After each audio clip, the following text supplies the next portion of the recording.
Bueno, vamos a ir comenzando. Bienvenidos a todos. Hoy es un día especial para los que lo somos y para ustedes en formación, ¿no? Nos estamos encontrando en el Día del Psicólogo. Así que, bueno, es muy grato poder festejarlo con la tarea concreta, ¿no es cierto? ¿No? Con una de las tareas concretas que uno desarrolla, estar formando futuros colegas. Así que, bueno, bien, ¿cómo van llevando el tema? ¿Han avanzado en algo? ¿Han podido ver materiales? ¿Se han planteado algunas cuestiones en relación al caso? Es decir, ¿en qué estado las encuentro esta mañana, digamos, ¿no? Como para comenzar a compartir, ¿no es cierto?, algunas cuestiones y avanzar.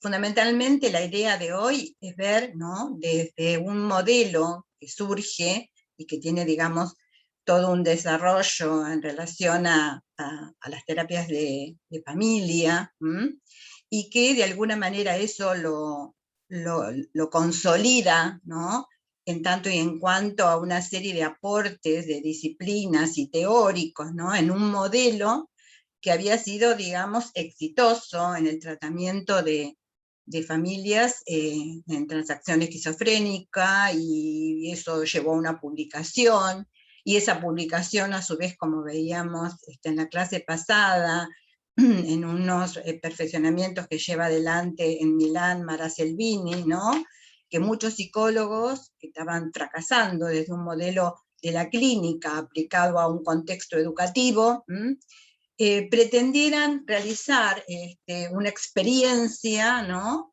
de este modelo que estaba siendo exitoso, que de alguna manera reunía cuestiones que tenían que ver con la teoría general de los sistemas, la pragmática de la comunicación humana y la cibernética, y que de ahí salían un montón de constructos, ¿no?, para poder entender y para poder analizar, sobre todo no ya al sujeto aislado, sino en un sujeto en interacción, y como un sujeto que pertenecía, digamos, a un sistema, y que todo lo que de alguna manera impactaba en una parte del sistema impactaba en el resto, y esto empezó a generar de alguna manera interés por parte de aquellos profesionales, psicólogos que se encontraban en instituciones educativas, ¿no? De ahí es la experiencia que está publicado en El Mago sin Magia, de Mara Selvini, ¿no?, con este equipo, ¿no?, a su vez de psicólogos, que van haciendo la experiencia, ¿no?, de una teoría que tenía ya una cuestión explicativa, ¿no?, como diría Cole, en esta dimensión teórico-explicativa, pero que era necesario hacer todo un ajuste en lo tecnológico instrumental, es decir, en cómo diseñar específicamente estrategias para el contexto educativo, cómo actuar el psicólogo justamente desde ese modelo, cómo aprender concretamente a contextuar, ¿no?, y a decodificar los constructos del modelo en las instituciones educativas, fundamentalmente. Va a ser de alguna manera la intención educativa de la clase de hoy, es decir, atravesar estas cuestiones, revisar algunos conceptos que fuimos viendo, pero sobre todo en relación a cómo estos, ¿no?, los observamos, se comportan, ¿no?, específicamente en las instituciones educativas. Bien, bueno. ¿Algo más que ustedes quieran aportar en tanto y en cuanto a cómo dejamos la clase pasada con respecto a este modelo, antes de hacer esta focalización más puntualmente en las instituciones educativas? ¿Qué les pasó con este modelo? ¿Qué comparación pueden hasta el momento, ¿no?, hacer con el modelo psicodinámico?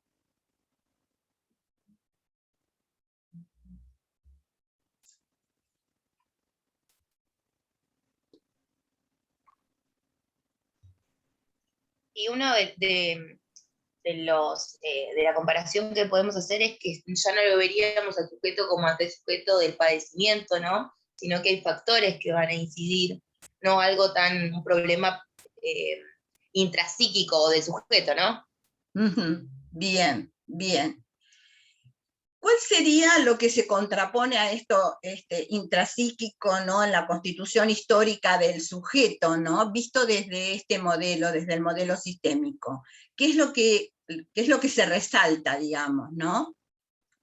En relación a esta historia del sujeto, ¿no? En la consolidación de lo intrapsíquico o de lo subjetivo. ¿Reconocen algún aspecto, ¿no? De la teoría que fuimos viendo y que de alguna manera focalice desde otra perspectiva esta Ahí Lourdes escribió en el chat y puso el contexto y la comunicación. Uh-huh. Pero el contexto... Sí, yo pensaba en esto, perdón, en esto de la retroalimentación entre los distintos sistemas que involucran al sujeto. Bien, bien. ¿Y cuál sería el tiempo, digamos, ¿no? El tiempo que de alguna manera este modelo señala. ¿Es ese tiempo histórico e intrapsíquico? No, el aquí y ahora, ¿no? El aquí y ahora, exactamente, digamos. Esta es una cuestión, ¿no? Como muy fuerte, para, de alguna manera, ver abordajes quizá desde un modelo y otro, en tanto en cuanto a lo técnico, ¿no? Del actuar del psicólogo, fundamentalmente, ¿no? ¿Cuál es el tiempo, el único tiempo que de alguna manera habilita, ¿no? Se habilita desde este modelo para, de alguna manera, ver si puede ser aplicable, digamos, un análisis sistémico, que también lo vimos la clase pasada, ¿no? ¿Qué es necesario para realmente entender, ¿no? que un emergente, ¿no? En un contexto determinado, ¿no? Puede ser analizado desde este modelo, ¿no? Aplicar, ¿no? su parte teórico-explicativa, sus constructos.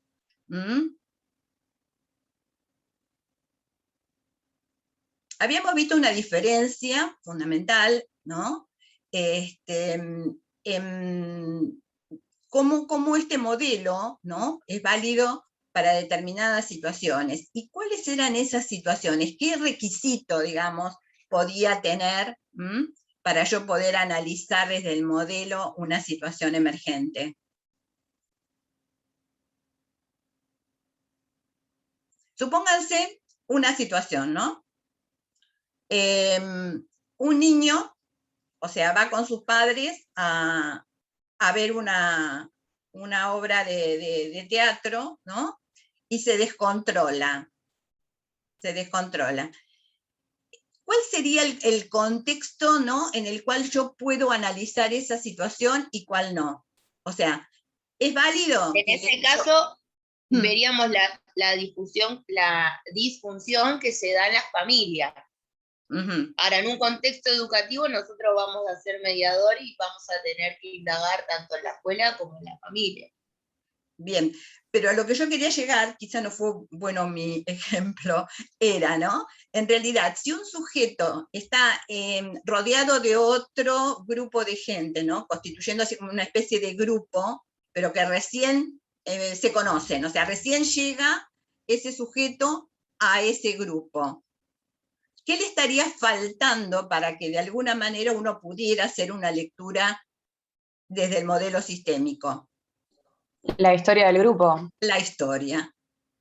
¿Y qué función tendría la historia, esa historia? ¿Por qué la historia? ¿Qué se va construyendo, ¿no? Y que el modelo lo explica. Como la relación entre los elementos, ¿no? Por eso Claro. decía que por ahí si se va el chico que molesta, después otro va a ocupar su lugar. Claro. Exactamente, la relación, ¿no es cierto?, entre los elementos que componen, ¿no? Y los atributos, ¿no? De esos objetos. Es decir, ¿qué es lo que va definiendo determinadas relaciones, ¿no? De simetría, de asimetría, o sea, todas las reglas del juego sistémico, que de alguna manera le dan, ¿no? Sustancia, fundamentalmente, para poder ser abordado. ¿Qué otros elementos rescatarían como necesarios para empezar a pensar esta otra parte, ¿no es cierto?, más de la ubicación en la institución educativa, que les parezca válido?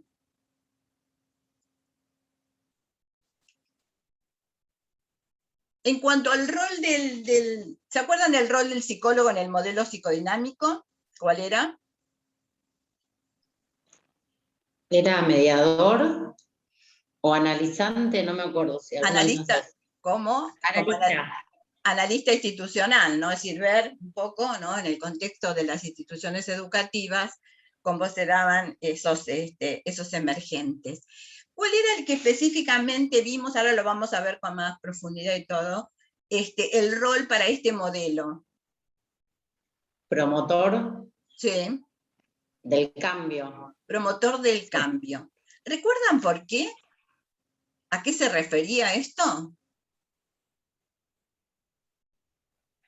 Porque ellos dicen como que el sistema presenta resistencias al cambio. Después de la crisis y toda la desestabilización del sistema, esto de la homeostasis, cuando se rompe, el grupo presenta resistencias frente al cambio nuevo. Entonces ahí intervenimos nosotros promoviendo esa adaptación nueva, los cambios nuevos. ¿Cómo es que, de acuerdo a lo que vimos hasta ahora, ¿no?, ¿por qué entraría a ser reclamado el psicólogo, ¿no?, para intervenir en esa situación, ¿no?, mirado desde este modelo? ¿Cuál es la expectativa? ¿Que realmente rompa la homeostasis? No, que vuelva a tener equilibrio. Ajá. Entonces, se le pediría que haga algo para que, como se dice comúnmente, para que todo siga igual, ¿no? Es decir, en realidad, paradojalmente, y la paradoja es algo que atraviesa este modelo en todas sus situaciones, digamos, se lo está llamando, ¿no?, para que nada cambie. Y en realidad, ¿no?, si vemos los estudios desde el modelo y todo lo demás, justamente es lo que vos decías, me parece que eras Agustina, ¿no?, la que dijo, ¿no?, que es llamado justamente porque que provoque un cambio, pero no es el cambio que uno desearía o que es el cambio necesario, ¿no?, para que un sistema comience a funcionar mejor, sino que desde las propiedades del sistema lo que se busca, ¿no?, en esa regulación es volver a lograr el equilibrio. Entonces, ahí entonces es importante, ¿no?, que cuestiones qué es lo que va a hacer el psicólogo, ¿no?, frente a esa demanda, ¿no? O sea, pero vendría a ser un cambio, piden un cambio, pero no de cambio. Exacto. Porque la transformación lleva la amenaza de la ruptura del sistema, propiamente. Exactamente, exactamente. Esto tiene que ver con los tipos de cambio, ¿no? Si lo que se cambia, si lo que se pide, digamos, es un cambio uno, ¿no?, que de última nada cambia porque el sistema en la estructuración que va a dar sentido, ¿no?, y va a producir más de lo mismo, sigue estructurado de la misma manera. O un cambio 2, que es un cambio, ¿no?, desde una jerarquía lógica, ¿no?, de clase, ya no y de elemento, si no es cambiar un elemento de lugar, sino es la estructuración completa de ese funcionamiento, ¿no?, de ese subsistema del cual nos vamos a ocupar. Bueno, si no hay más aportes, veo que han recordado algunas cuestiones importantes, así que bueno, vamos a ir a compartir pantalla y en esta primera parte vamos a cerrar con las cuestiones inherentes, ¿no?, al modelo en las instituciones educativas, y en la segunda parte de esta clase, ¿no?, vamos a ir a trabajar con los supuestos teóricos, ¿no?, primero para reconocerlos, contextuarlos en todos estos saberes previos que fueron adquiriendo en relación al modelo, y después hacer un intento, ¿no?, si bien lo van a trabajar en las comisiones de trabajo práctico, ya lo han empezado a trabajar, para ver cómo van, cómo reconocen eso en el caso puntual, que es el caso Lucía. Esa va a ser la dinámica de hoy. Bien, comparto pantalla.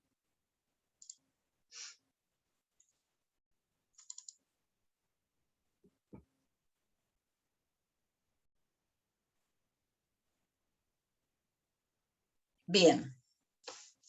¿Estamos? Sí, Ana.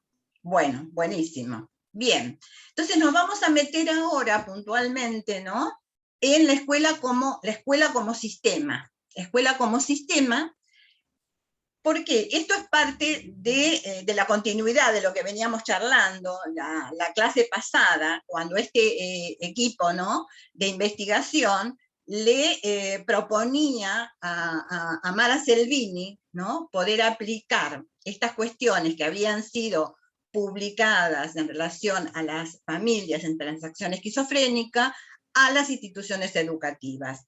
Entonces empiezan a analizar esa posibilidad, si es posible o no es posible esto, ¿no? Entonces, entre las elucubraciones, entre las formulaciones que empiezan a arribar, plantean que evidentemente la escuela constituye un complejo escolar, ¿no?, sometido a una administración.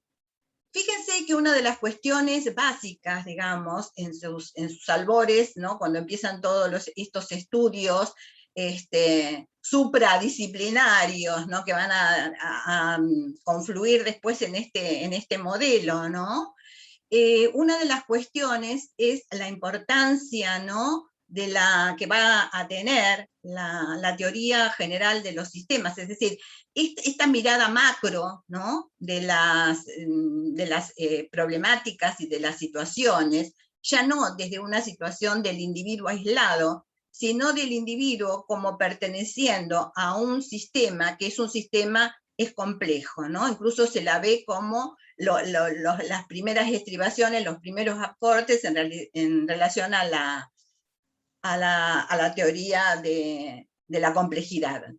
Entonces, desde esta perspectiva, ¿no?, es que se dice esto, la escuela, ¿no?, como un complejo escolar, una administración y un amplio sistema del cual pueden identificarse muchos subsistemas que se entrecruzan, se comunican entre sí, y en relación con los cuales la escuela, ¿no?, va a constituir el ambiente, que era uno de los temas fundamentales, es decir, al quitar este enfoque epistemológico, ¿no?, el sujeto, ¿no?, sujeto solo, el sujeto aislado, el sujeto va a ser él, ¿no?, en un contexto, en un ambiente. Entonces acá, ¿no?, la escuela, ¿no?, constituye, ¿no?, para el análisis ese ambiente, que después vamos a ver que aquellos que van a ampliar más el campo, ¿no?, de observación de las situaciones o las disfunciones que van a dar en la escuela, y con cierto modelo más de interacción, empiezan a incluir a la relación con el sistema familiar como algo, ¿no?, que aporta, ¿no?, y que no se puede dejar aislada la escuela, ¿no?, sin esta interacción con el otro subsistema que es el familiar. Bien. Entonces, ¿qué pasa en la escuela como sistema, ¿no? ¿Cuál de esos subsistemas presenta mayor estabilidad, ¿no?, fundamentalmente para hacer foco en eso, y arriban a que, digamos, la estabilidad temporal y la mayor redundancia por el tipo de cómo los sujetos interactúan, con qué frecuencia, con qué calidad, etcétera, está dada en principio por la clase escolar, ¿no es cierto? Que eso los distintos enfoques, ¿no?, institucionales, de la escuela, ¿no?, lo dan esta redundancia, ¿no?, esta focalización en la clase, a la cual le sigue, ¿no?, el cuerpo docente. A su vez, estos dos sistemas responden a todas las características de los sistemas abiertos, ¿no? Entonces, intercambian información entre ellos y con su ambiente, ¿no? O sea, qué pasa al interior de los grupos, ¿no?, y qué pasa con el ambiente en el cual, ¿no?, esos grupos están también interactuando, ¿no? O sea que, por lo tanto, hasta ahora la escuela es pasible, ¿no?, de ser intervenida, digamos, analizada, diagnosticada desde este modelo. Bien, veamos algo que ya habíamos visto en general, ¿no?, para los sistemas, cómo se va presentando en la escuela, ¿no? Es decir, ¿qué pasa con este fenómeno, ¿no? Dentro de lo que son las 3 propiedades que habíamos visto, ¿no? Para los sistemas, la totalidad, la autorregulación y la equifinalidad, vamos a ver qué pasa en la escuela. O sea, con respecto a la totalidad, digamos, cada uno de los miembros, ¿no? Está en una relación con los demás al interior del grupo. Pero no es una sumatoria de componentes de individuos, sino que es compleja la relación que se va dando entre ellos, ¿no? Y que todo cambio en una de las partes va a afectar a las demás y va a influir, ¿no? En todo el sistema, y hace que este sistema pase a ser diferente de lo que era antes, y esto también va a suceder en los sistemas, ¿no? De mayor redundancia, como decíamos, como la clase. Esto lo podemos ver en las clases, y yo les contaba un ejemplo la clase pasada, ¿no? La otra cuestión que es la autorregulación, es decir, cómo se va dando esto de la homeostasis y la transformación, la importancia, ¿no? En un sistema abierto de lo que es la autorregulación en tanto y en cuanto a todos los ingresos, ¿no? O las retroalimentaciones positivas, o sea, cuando entra algo que es un cambio, uno podría decir cómo impacta el hecho de que entre un niño nuevo, digamos, pero también cómo de alguna manera este sistema de regulación, que lo que trata es de mantener el equilibrio, ¿no? Para no llegar a la transformación, sino conservarse homeostáticamente, hay cuestiones elementales que no podemos desconocer si vamos a mirar un aula, ¿no? Que es que tanto los educandos, ¿no? Que son equilibrados, atentos, conscientes, como aquellos turbulentos, inquietos, rebeldes, etcétera, son funcionales para mantener unido el sistema. Entonces, de alguna manera, como esta propiedad, ¿no? Es muy fuerte, hace que haya resistencia a poder cambiar, a poder, podríamos decir, solucionar esta situación. Entonces, el desafío es cómo solucionar estas cuestiones, cómo intervenir como psicólogo con estas reglas de juego, ¿no? Con estos saberes previos, con este marco explicativo que nos da una serie de razones, de explicaciones, ¿no? Para saber cómo intervenir y por qué hacerlo. Bien, en cuanto a la otra propiedad, que era la equifinalidad, o sea, sí, evidentemente algo que pasa en un aula, ¿no? En el inicio, ¿no? Algún impacto o condiciones iniciales de ese aula, ¿no? O de los procesos internos a ese sistema, que yo lo estoy llevando, digamos, al aula, no tiene que ver con esas condiciones iniciales, sino con las interacciones que se van dando, ¿no? Los circuitos de entradas, ¿no? De conductas, que de alguna manera van definiendo, ¿no? Cómo se va dando ese proceso, ¿no? Y qué capacidad por ahí organizativa va a tener ese sistema, ¿no? Que va a hacer que un sistema con esas condiciones iniciales y otro sistema con mejores condiciones organizativas, digamos, ¿no? Con sujetos que pueden lograr contrarrestar aspectos por ahí negativos, etcétera, con ciertas retroalimentaciones que se introducen como situaciones actitudinales, que son esos atributos de los miembros que conforman el grupo, cuestiones que el docente impacta, siempre desde el punto de vista comunicacional vamos a tener para explicar esto. O sea, por un lado tenemos el marco de la teoría general de los sistemas, que nos dicen estas cuestiones de las propiedades, etc. Por el otro lado, todos los aportes de Bateson, publicados por Václavic, en relación a la pragmática de la comunicación humana, de sus axiomas. Es decir, este va a ser el contexto teórico-explicativo del cual nos vamos, digamos, a nutrir si como psicólogos educacionales pretendemos funcionar desde este modelo, ¿no?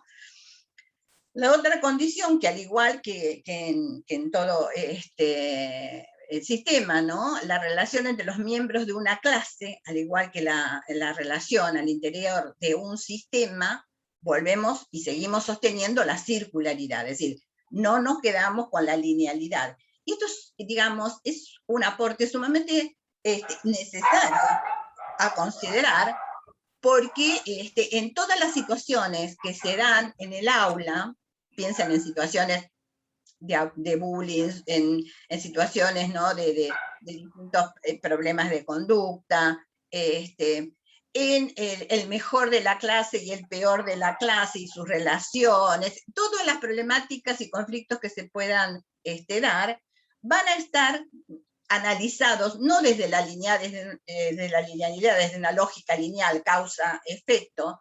O sea, este chico le pegó porque el otro le dijo, ¿no? Y el otro le dijo primero, sino leído, ¿no? Desde las interacciones y las retroalimentaciones que de la pragmática de la comunicación humana nos va dando, ¿no? En relación a poder analizarlo desde este sistema. Fíjense que una de las cuestiones que este grupo de Milán, en este grupo de investigación, para poder contextuar este modelo a las instituciones educativas, una de las grandes discusiones para ponerse evidentemente de acuerdo, tuvo que ver con el argot, es decir, con el conjunto de palabras que definían, ¿no? Esos fenómenos, esas situaciones emergentes. Es decir, si las leíamos, había mucha tendencia, ¿no es cierto?, a todo lo que era la lógica de causa y efecto, ¿no? Por lo tanto, el emergente sintomático, ¿no? El emergente sintomático puesto en un individuo, que era el que padecía, etcétera, etcétera, a una disfunción relacional, ¿no? Va cambiando las palabras, ¿no? Los constructos que se utilizan para analizar la situación. Bien. De inicio nomás dijimos que una de las cuestiones fundamentales de este modelo era la consideración de los contextos, ¿no? Y a través de esta experiencia de Mara Selvini, van definiendo, ¿no?, lo que se denominó como contextos adecuados y contextos, digamos, inadecuados, ¿no? Empezando que en esta situación inicial ¿se acuerdan del señor que estaba complicado y buscaba un nuevo método para poder intervenir porque no le iba muy bien con el anterior, ¿no? Una de las cuestiones que como inicio tenía que resolver era su propia relación, es decir, un psicólogo que de alguna manera entra a una institución que, visto como un sistema y con todas estas cuestiones o propiedades, ¿no? Que es un sistema que lo va a resistir, digamos, homeostáticamente. Y estos psicólogos que actuaban desde un modelo más desde la clínica, que no llevaban un procedimiento de ajuste, ¿no?, para reconocer la especificidad de ese sistema educativo con sus características. Entonces, de ahí empezaba a fallar. Bueno, ya me empezaron a marcar el tiempo. Bien, entonces, ¿cuáles son en esta investigación qué surge como contexto inadecuado? Es importantísimo, importantísimo. Y los que hemos tenido experiencia, digamos, como psicólogos en instituciones educativas, lo hemos padecido. Uno es el contexto que no es adecuado, el evaluativo judicial. ¿Por qué? O sea, es muy común, por ejemplo, que en esta lógica tradicional de que el alumno, ¿no?, que hace algo es el culpable, ¿no? Frente a un sistema, a un modelo, en donde estos opuestos se borran, ¿no? O sea, quién es de alguna manera el atacante o el atacado, la víctima y el victimario, esas situaciones en una dinámica retroalimentaria, ¿no? Que va marcando muy fuertemente esto, que transformarse en víctima también tiene que ver con una respuesta al victimario, o sea, en una lógica circular. Por lo tanto, el contexto evaluativo judicial era un contexto totalmente inadecuado. El contexto evaluativo judicial, en general, cuando a uno le derivan en la propia demanda, ya hay sutilmente a veces, o más explicitado en otras, un tomar parte del directivo, ¿no?, que demanda, o del docente, sobre un emergente y su culpabilidad, ¿no? Yo siempre recuerdo, ¿no?, situaciones puntuales estando en el equipo, cuando alguien entraba al espacio, al gabinete, con algún alumno que lo traían así como, a veces los docentes cuando se enojan con los chicos los traen así medio como de guardapolvo, ¿no?, como levantadito, como, ¿no? Y te lo presentan, ¿no? Acá te traigo a fulanito, ¿no? Y ya con un juicio, digamos, con una condena previa, sí. Y lo peor de todo es cuando ni siquiera lo nombran. Acá te lo traigo. Acá te lo traigo, sí, sí. Era así, te lo traigo. Entonces, es decir, ahí vamos a ir viendo de alguna manera qué hace uno como psicólogo en esa situación, cuando se presentan situaciones desde un contexto, ¿no?, que si uno lo confirma, está actuando en un contexto inadecuado, que sabe que no le va a dar buenos resultados, sino todo lo contrario, ¿no? Pero ¿cómo sale de la situación?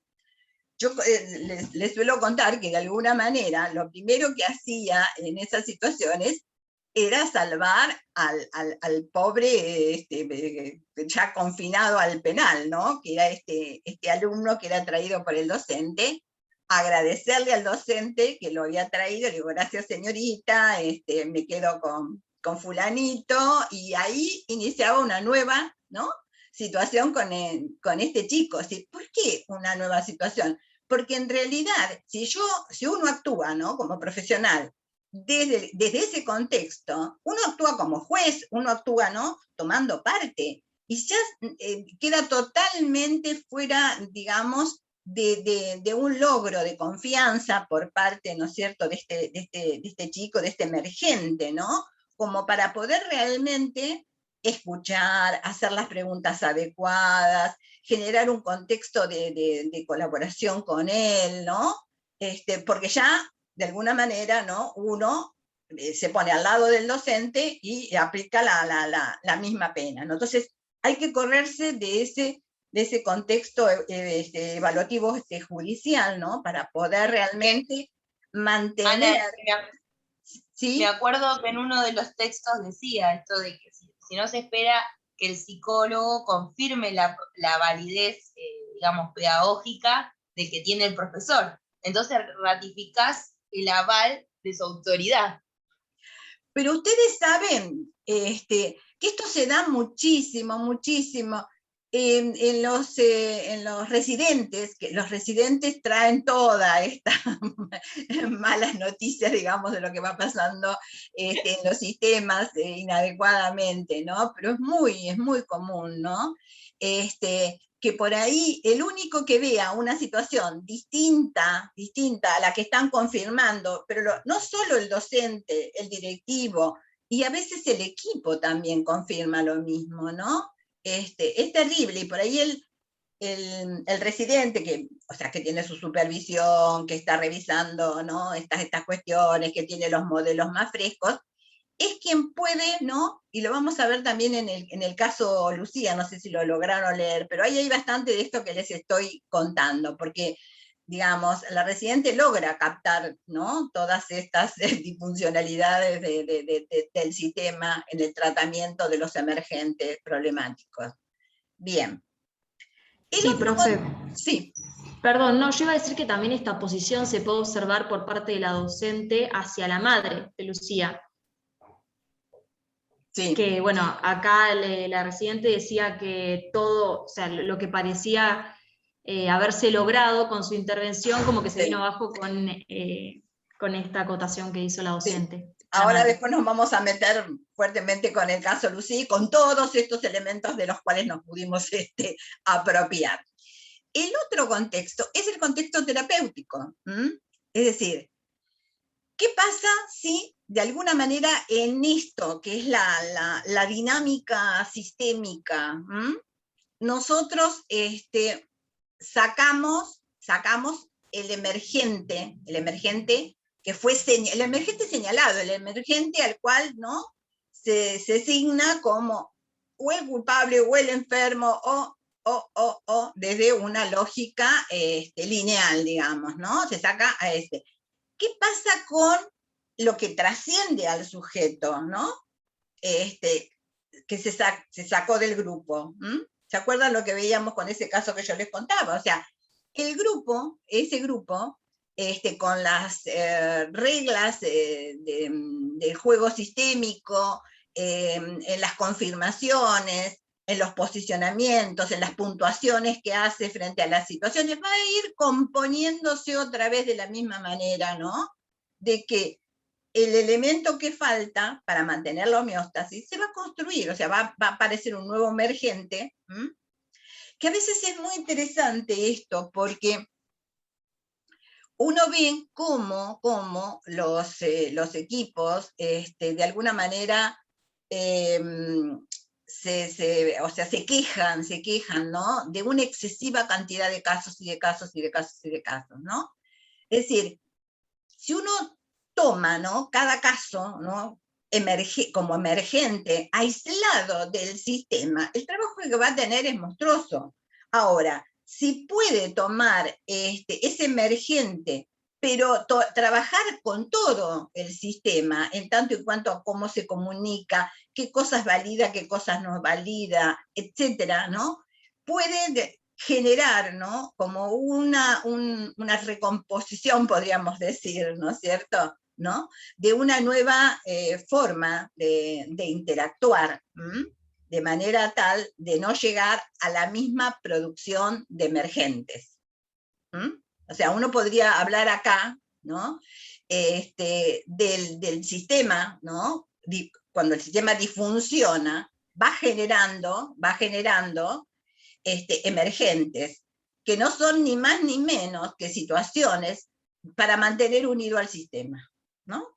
Y cómo quien conduce, o sea, el docente del grupo, la misma institución, terminan siendo solidarios en esa disfunción y en ese mantener los sistemas sin cambio. Cuando veamos el caso Lucía, vamos a ver por qué había actitudes que estaban absolutamente como habilitadas, reacciones que estaban totalmente habilitadas y que no iban por el lado correcto.